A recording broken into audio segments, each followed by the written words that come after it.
Hi, I'm Corey Deacon, one of the founders of Neurvana Health. Thank you for taking time out of your busy schedule to check out our YouTube channel. If you struggle to find a lasting way to feel better and want to achieve the health you deserve, reach out to us and we'll figure out how to get you the help you need. We've helped clients from all over the world get to the root cause of their condition and find a long-lasting way to feel better. To take the first step, go to nirvanahealth.com/go and book a 30-minute consultation with one of our healthcare advisors. I look forward to getting to know you. Welcome to another episode where we dive deep into chronic conditions and find out what really occurs behind the scenes and how you can get to the bottom of why you're not feeling better. Today I'm joined again by Corey Deacon, the founder of Neurvana Health, and we're sitting in his office right now and recording this lovely video for you guys. So today we're actually going to be talking about Hashimoto's and just exactly what it's all about. This is one that's kind of been on my mind for a while, even though I don't have it. I don't know anyone that does have it. It just seems to crop up everywhere I go, online, offline. It just seems like it's a very prevalent thing. A lot of, like TV stars have it, I guess, and Yeah. yeah. Well, I mean, it's the most common cause of hypothyroidism. So hypothyroidism is a fancy way to say low thyroid, right? Or low functioning thyroid. And it is the most common reason why people will suffer from hypothyroidism, mostly affecting women. Nine times more women are affected than men, Right. which is very big asymmetry across autoimmune conditions. It's one of the most asymmetric as far as.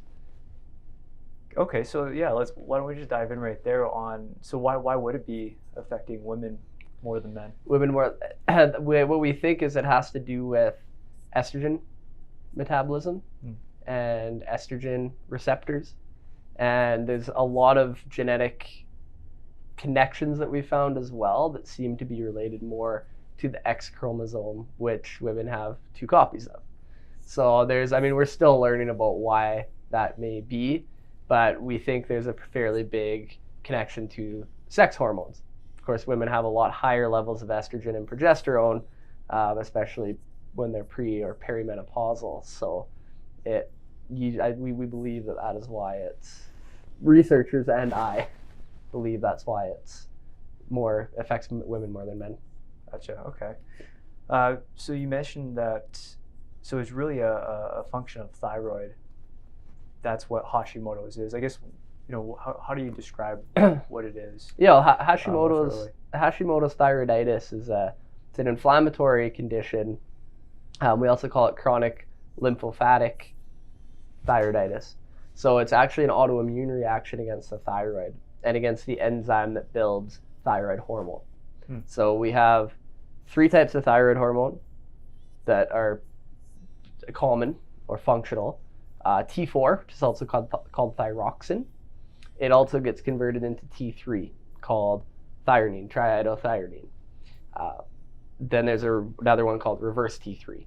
And essentially, the autoimmune processes that happen damage the enzymes that allow iodine to be converted or to be added to a tyrosine residue to create these thyroid hormones so our metabolism can function properly. So we call it thyroiditis, and anything that ends in itis just means inflammation, right? So it's inflammation of the thyroid. We see a lot of reasons and causes and issues as to why it happens, but that's kind of the phenomenon, is it prevents us from building sufficient amounts of thyroid hormone, so people start getting symptoms of low thyroid, which are very broad. I mean, there's dozens and dozens of symptoms of having low thyroid. Right. So how I was just reflecting back to how I had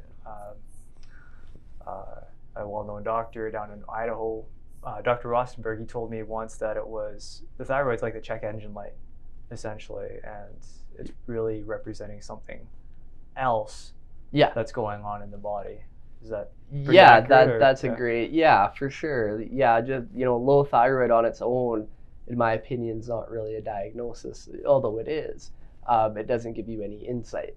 because the solution isn't just to give you more thyroid hormone and then call it a day, Right. which is what we do on the conventional side, right? Right. So there's also a lot of people that are undiagnosed with it as well. So there's a few facets in the conventional medicine paradigm and recipe book, I like to call it, that need to be in place before you get the diagnosis. But there's a lot of people that are suffering from what we call subclinical. So it's not quite enough to get the clinical diagnosis, but they're getting the symptoms, and their blood tests just aren't that far out of range yet to actually see it clearly. Right. So no red flags go up essentially, and Right. they fly under the radar. Right. Right. Yeah. So, Yeah, they usually suffer from fatigue, anxiety. They may get misdiagnosed with ADD, depression, sleep apnea. It's kind of an interesting paradigm, because when your thyroid goes low, you get low energy, but then you tend to not sleep well either. And depending on how the brain, we talked a bit about this today, how the brain interprets that metabolic scenario, it can even mount a danger response to it as well. And then you can get anxiety and mood changes and all sorts of different things. So it's a very important organ.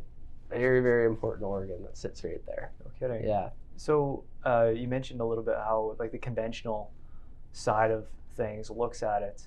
Can you go a little bit deeper into, how do they see things, and maybe why you don't really agree with that? Yeah. So with conventional medical labs, the very first thing that needs to be out of range is your TSH, thyroid stimulating hormone. Okay, so it's released from the pituitary, little gland. If we went right into the middle where my fingers are, in the middle of my brain, it's a little gland called the pituitary. Looks like a little uvula hanging from the brain. It releases TSH, and that tells the thyroid whether to produce more thyroid hormone or not. So what the very first requirement is on a conventional side is you need your TSH levels to be high. What this means is your brain is trying to tell your thyroid to produce thyroid hormone, and something is preventing it from producing it. So the TSH keeps climbing higher and higher and higher and higher as the brain tries to stimulate, saying, oh my, we don't have enough thyroid hormone, and it's trying to stimulate, but something's preventing it from building thyroid hormone. Okay. My problem with that is our range of TSH is way out to lunch. So normally I like people to be between a 1 and a 2 for TSH, for proper metabolism. Everybody has their perfect number. It depends on a lot of other things that are going on. Of course, when we take a brain map, we can tell if somebody needs to have a little higher dose or not, right? But I like them to be between 1 and 2. Alberta Health, depending where you are, they're looking at 4, sometimes even 5. You have to be higher than that before you'll pick up on a diagnosis. And I've seen people at 8 and they're not even being taken care of, right? As soon as you start getting above 2, you're gonna have a very high probability that you're getting symptoms. And sometimes we're not flagging it till they're at a 5, right? So a lot of people are between this, they're in this kind of gray zone where they're above 2, but they're below 5. So they're having symptoms, but a lot of doctors don't pursue it any further.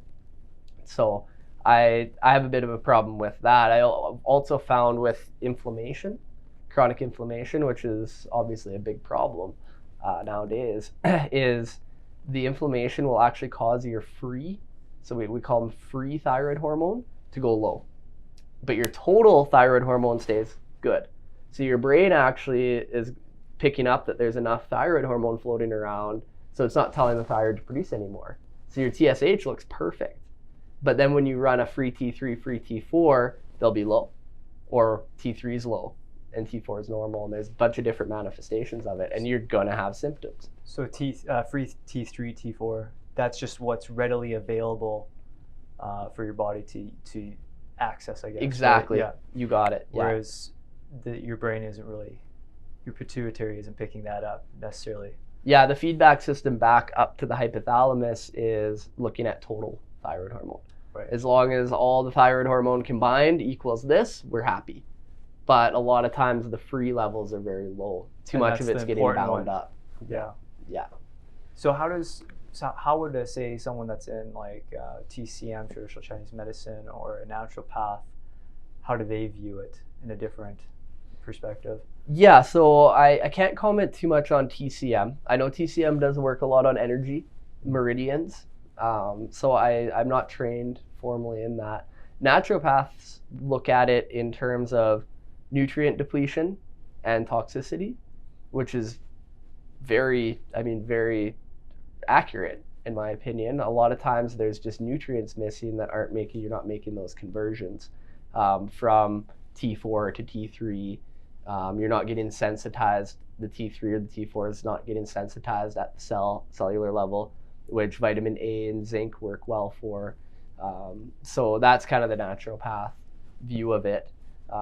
My view of it is that there's nutrients and there's even hormones and sex hormones that are required to make those conversions properly. Pregnenolone is an very unknown one that is very important in making the initial conversion of T4 to T3.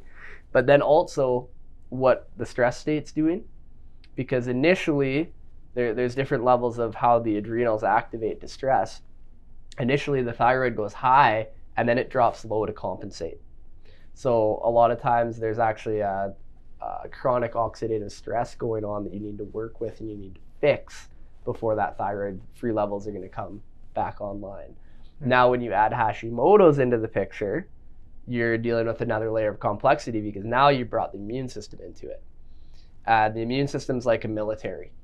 It has a lot of moving parts, right? You have central intelligence agencies, you have Navy, you have all these different divisions that all work a little bit differently, right? There's the nuclear style, missile style, type of warfare, and then there's the intelligence side, the black ops side, right? Movies always create a lot of imagination for me, but that's kind of how the immune system works. And so you start bringing the immune system into play, and now the thyroid can go all over the place. So if your antibody-mediated autoimmune reactions are heightening, your thyroid's going to be lower at certain times of the day. The next day is going to be lower than the previous day. Later that night's higher than the previous day was, and it can go all over the map. So what I've found with Hashimoto's is people start going on, the solution that you're offered traditionally is thyroid hormone, generally Synthroid, right? That you are also assuming that Synthroid can be converted to T3. That's 90% of the metabolic activity at the cell is T3, not T4. So if you're not making that conversion, you can take all the Synthroid in the world. It's just going to make you feel weird. It's going to give you heart palpitations, and you're still going to be tired. You're still going to have brain fog. You're still going to be anxious, right? So that's what I find kind of traditionally that you're offered is that, and then you're really in trouble because how do you know what to dose it at, right? If your antibodies to your TPO are really high one day, but they're lower the next day, you're going to be overdosing yourself the next day and underdosing yourself the previous day. So I see a lot of people with this where they're just on a roller coaster trying to figure out how to dose their meds properly, right? And some never figure it out. So like just going into that, like so crossing the line into Hashimoto's is really just when the immune system gets alerted to come and take action. Is that really the defining moment there? Yeah.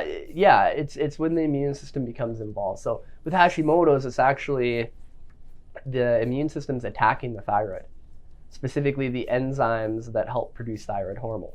One of them's anti-TPO antibody. So thyroid peroxidase is what TPO stands for. When you have antibodies to that, now you can't produce thyroid hormone because the immune system's attacking the very machinery that's required to build it. So it'd be like if you went into the Ford factory and you kidnapped the guy that put the tires on, right? Took him out of the factory. Now the car comes out and it can't drive, right? Right. That's kind of what the immune system's doing at the thyroid, is it's knocking out that guy that puts the tires on the thyroid hormone so it can work. Right. And now you don't have enough thyroid hormone to function properly. Gotcha. Okay. So then how does it really start? What pushes it into that point? Where it becomes autoimmune. Yeah, exactly. There's a variety of factors, and so this is where our model, functional medicine models, look at what's actually driving it, because it's different in everybody. There are a lot of different reasons why autoimmune reactions happen, generally what's happening is that we call it molecular mimicry. So it's a fancy way to say the thyroid and the enzymes in the thyroid look like an invader. They look like an invader, right? And so it'd be similar to terrorist threats in the military and the intelligence agencies, is this person looks like they're a threat. We got to take them in, right? So that's what happens at the thyroid, is now the immune system's attacking it because it looks like something else it's trying to attack, right? So without actually looking at the driving factors, and there are lots, there's toxicity, there's mycotoxins from mold, there's infections, there's gut issues. Leaky gut can trigger it. Gluten, underlying gliadin sensitivities can look like TPO and cause the immune system to freak out. Hormone imbalances can cause the immune system to fall out of balance. One of the most peculiar ones is trauma. Developmental and emotional trauma, we've seen in a handful of people, that be actually the only underlying factor that we could find driving their antibodies up. So you're saying like you'd find that you go through all the tests with someone and you can't really find an underlying cause to it. Then you do, say, a brain map and figure out they've got trauma, physical or emotional, or yeah, and then that's really that's the root cause. Yeah, right. Yeah, and so physical trauma, we found, can cause the glands in the brain that regulate the thyroid to not produce the hormones they need. So the very initial step of stimulating the thyroid is thyroid releasing hormone, the thyrotropin releasing hormone, that then stimulates thyroid stimulating hormone from the pituitary, and so there's this cascade that can get jumbled a bit with a physical head injury, which we have special types of neurofeedback to kind of work to get those back working, functioning properly and regulating properly. But with emotional trauma, it's the immune dysfunction that comes out of it. So when there's emotional trauma, I like to say the part of the brain that has trauma, the limbic system that regulates that, it's a little bit like nuclear warfare, right? And it's scorched earth theory. It's just completely eradicate everything with a flamethrower. That's what the limbic system wants to do. So when it activates, it really shifts the immune system into this innate kind of antibody mediated at best form of the immune system, which tends to just inflame everything. And it's not highly specific. So it just goes, oh, that kind of looks like an invader, right? Torch them. And that's where I think it happens with the trauma piece, is the way the immune system just gets thrown out of balance. So it was interesting. That was at the very kind of the initial the start of when we started Neurvana Health. One of our first few dozen clients, there was a lady, and we weren't doing brain mapping with everybody. We weren't looking at a functional brain image that we do now with everybody who comes in the door. We look, because actually this is one of the reasons, was I worked with her for so long, and all of a sudden this Hashimoto's kind of just came out of nowhere, right? And we were getting great progress with everything, and all of a sudden she was anxious, her heart was doing weird things, and because of her history of trauma, anytime something feels off in the body, the brain freaks out, probably more than the average person, right? And so that's kind of what she was dealing with, was her system was just freaking out constantly. So we ran a panel, and we found that we just did a full thyroid panel. We didn't even pussyfoot it. We just did everything that we thought could have been out for her thyroid, and we saw these antibodies. So I went, okay, well, I know what to do here, right? Run Cyrex labs, run everything that I know that can contribute to this.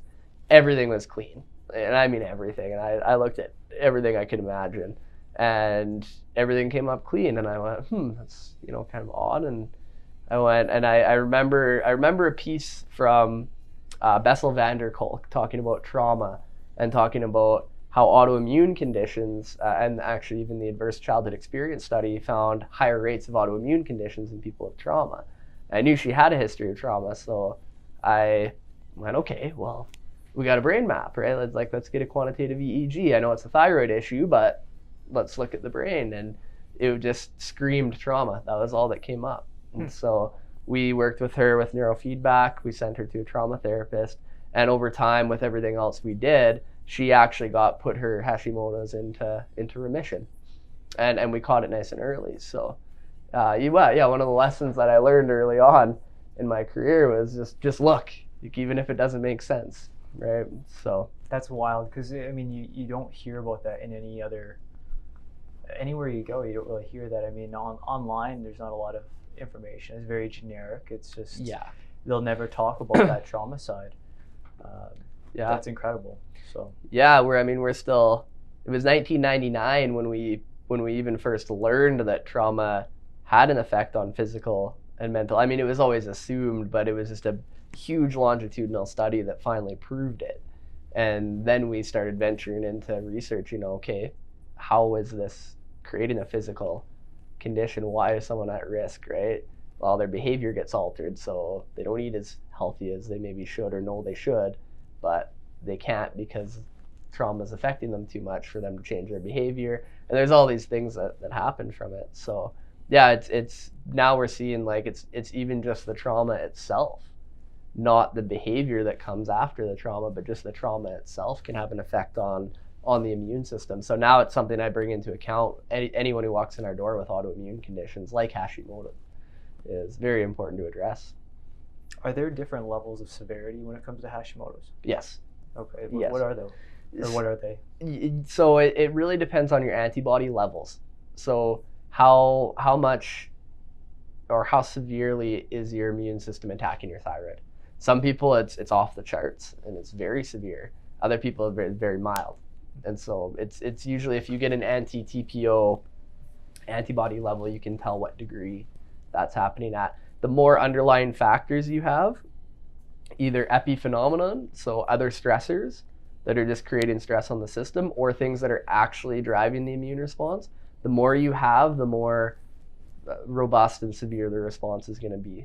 Is that when it crosses into something called hypothyroidism, or is that something entirely separate? Well, hypothyroidism is kind of a generalized term of anyone who has low thyroid, whereas Hashimoto's is a specific autoimmune condition that causes low thyroid. Right. Yeah. So different categories. Yeah, a little bit. Yeah, because you can be low thyroid. Like if you have certain nutritional deficiencies, you can get low thyroid levels, right? And that's without having Hashimoto's. But with Hashimoto's, it's just kind of a different driving factor for it. Yeah, so hormone deficiencies can put you at risk for going low thyroid. Inflammation can put you at low risk. Chronic stress that goes on for too long can put you at if you go into the thyroid exhaustion phase, your thyroid goes low, but you don't necessarily have to have Hashimoto's. Interesting, yeah. Yeah.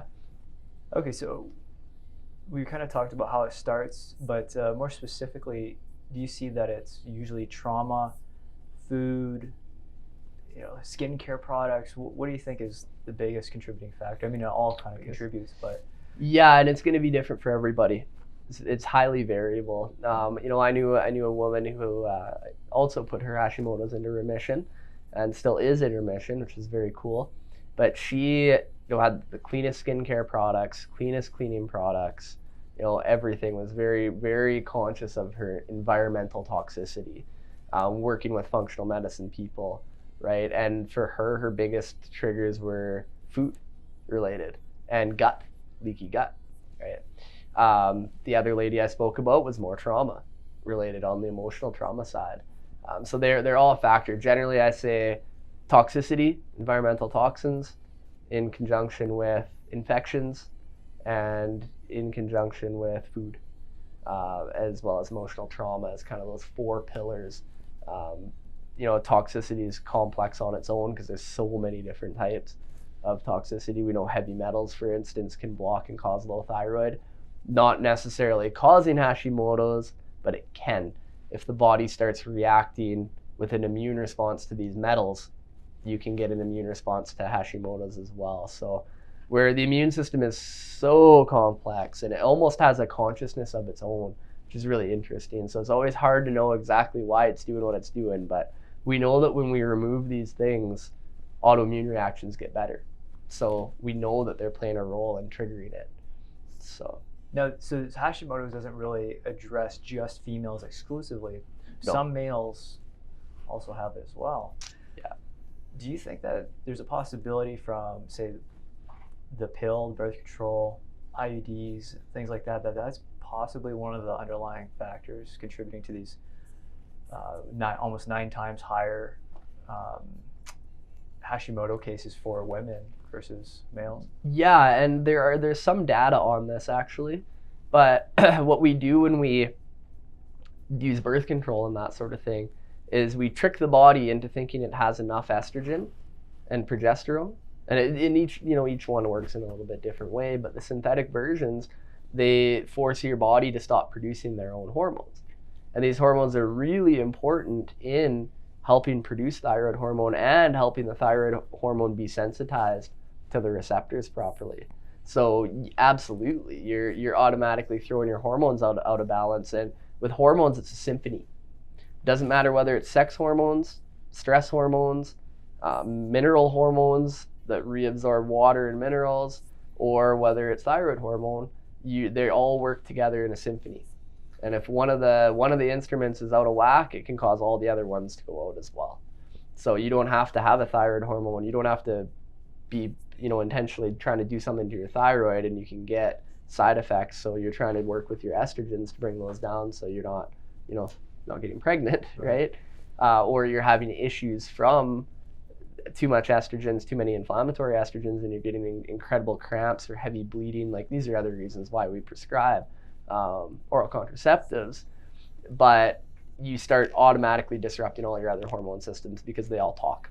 Right? And that's what we're learning more and more as we study the endocrine systems and the immune systems, is how connected they are, how interconnected they are.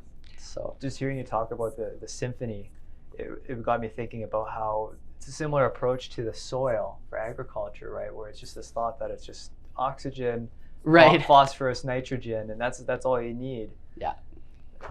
But we know that that's not really the case. Yeah. So for sure, there's so much more, right? Yeah. That's what you need to just grow something that's nice to look at. That's right. Yeah. But yeah. Does it? What's that called? Shadow food or yeah. Anyways, shadow frankenfood. Yeah, frankenfood. Yeah. Yeah.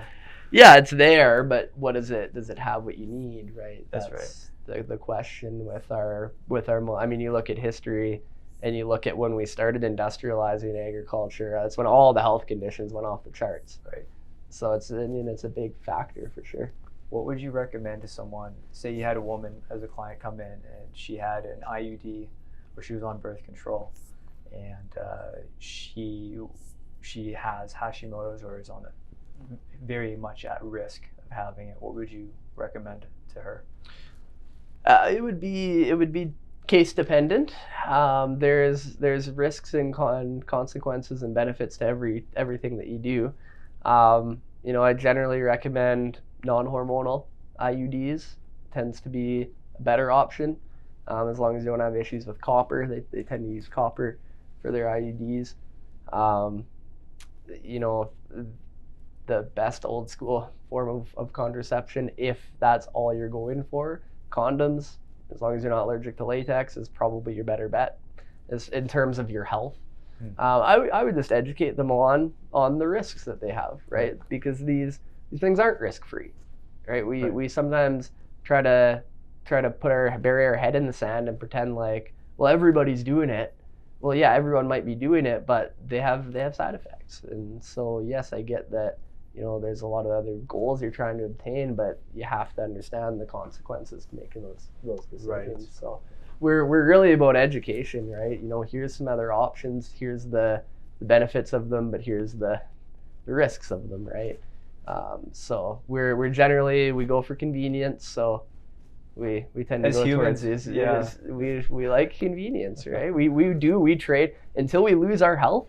We trade our health for convenience all day, every day. All day, yeah. Until we lose our health. Both and of us have realize. done it. Yeah, absolutely. So, yeah. Hey, I'm guilty of it, especially feeling really good for a while, right? And you decide to trade your health for having a little bit of fun or something. Man, have that chocolate muffin. Yeah.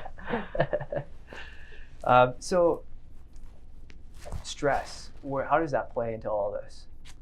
Cortisol has a significant effect on thyroid. So with cortisol kind of sets our adrenaline and our noradrenaline set our reaction right? So if you've ever almost been in a car accident before, you know the feeling of adrenaline, right? That kind of sets the tone for, okay, how threatened are we? Cortisol comes in when that happens chronically to buffer out all the issues that happen from being in an adrenaline state. We can't survive in an adrenaline state very long, right? Everything's breaking down. So cortisol comes in to buffer it, bring down the inflammation with cortisone that happens. And then what happens, if that goes on too long, is you go through this 8 different stages of cortisol issues. And when the cortisol drops low, thyroid actually starts coming low as well. And so you go through adrenal exhaustion into thyroid exhaustion. So if you stay in a state of chronic stress, you're at risk for your thyroid dropping low. Doesn't mean you're at risk for Hashimoto's, could be, but you're definitely at risk for low thyroid. So it just really complicates things and makes it worse. Yeah, absolutely, as it always does with everything, right? Stress is good we exercise. The reason why exercise is so beneficial is it's a short stressor that's controlled, right? We stress ourselves out for a certain amount of time, the body builds resilience, but then the stressor goes away. If it's always there, you're going to drive yourself into a state that you're not going to be quite happy with. So how do you detect something like Hashimoto's? The best way is to look at anti-TPO. So it's antibodies to the TPO enzyme, thyroid peroxidase. Very run-of-the-mill test. Almost any doctor has the ability to order that. Whether they will or not is sometimes a bit of an argument, but looking at that and then looking at TSH, free T3, and free T4. That gives you an idea of if your thyroid's low and if it's autoimmune. So also I usually recommend people add thyroglobulin to that as well. That tells us if there's inflammation's high and you're getting a lot of that thyroid hormone bound up. But the best test for it is low thyroid combined with antibodies to your thyroid. That will confirm a diagnosis of Hashimoto's in most cases. Okay. Yeah. Perfect. So it's not just like looking at symptoms, because I guess that could. That's where it starts. Yeah. Yeah, that's where it starts. Is you're fatigued, you have poor attention, poor focus, that sort of thing, and you may be getting anxiety. Okay, let's look at your thyroid. Oh yeah, it's low. Maybe we should look at your antibodies. Now it depends on your doctor and if they're trained to look at that, but that's generally the process. If you can catch it sooner, it's better. So I usually recommend people just go request. They're pretty easy tests. Most doctors are going to agree to run them. So that's good. Mm-hmm. So what's the real solution to it? I know on the conventional side, it seems like going under the knife seems to be the normal thing to do, remove the thyroid and things like this. At least that's from my research. So with Hashimoto's that's less common because the thyroid tends to not go hyper with it. Other conditions like Graves, yes, because your thyroid is going hyper. It's a kind of an immune condition that causes hyperthyroidism, and that's when you ablate your thyroid. So you do radioactive iodine, and you essentially kill your thyroid off. Then you replace thyroid hormone for the rest of your life. With Hashimoto's, that's less common. Generally, on the conventional side, you're told you're always going to have it. Right? That's just, you have it, and that's with every autoimmune condition. You have it, all we can do is just treat the symptoms, right? Try to blunt the immune system. What we see is far different. We see these types of things being reversible, but you have to look at all the underlying driving factors. And if you can do that and you can remove them or regulate them, you'll see the autoimmune condition or autoimmune response come down. It's not quite like, treating an infection where you treat it and it's gone and you're probably good for possibly ever, right? You're always going to have to pay attention to your weaknesses, to what may have caused it. You're always going to be prone to developing it even if you reverse it. So you do have to keep your lifestyle in check, right? And you do have to make sure you're keeping your health in check and your toxicity in check and all that, because it could come back.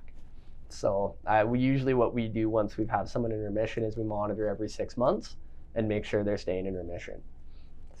So how does that treatment look? Is it mostly supplements, obviously lifestyle modification, IV therapy possibly? Yep. All of the above? Yeah, nutraceuticals, hormone replacement, neurofeedback, trauma integration, physical, structural, musculoskeletal work, right? That's a stressor that adds to issues as well. So, yeah. Customized to everyone. Yeah, as yeah, usual. exactly. Yeah. Detox techniques. Right. Yeah. Cool. So is it something that you can actually get rid of? Can you completely remove, or is it just something that goes right into remission? Remission. Yeah. Remission. Yeah. You're generally speaking with remission because you automatically are going to be at risk. And there's a lot of things that are that way, right? I mean, cancer's that way too. You completely get rid of it, you're still at risk. You say it's in remission, not that you're necessarily cured, right? Because it could come back. Right. Yeah. So, but the nice thing when you do it in that fashion is you understand what your triggers are, and it empowers you, right? Because you know, okay, this is what I need to do, and these are the things that these are the feelings that I get if I, say I eat this or I do this or I don't sleep well. This is what happens, and I start feeling it come back, right? And so you can really do what you need to get it back under control. I think that's the brilliant part about it is you have the power again, right? Right. So that's great. Well, Corey, that's all I had to ask you today. If anyone wants to work with Corey, they can go to nirvanahealth.com/go and sign up for a 30-minute consultation with one of their health advisors. And then Corey would be more than happy to assist you. absolutely. Right? Yeah. Thanks so much, Corey. Yeah. Thanks, Vic.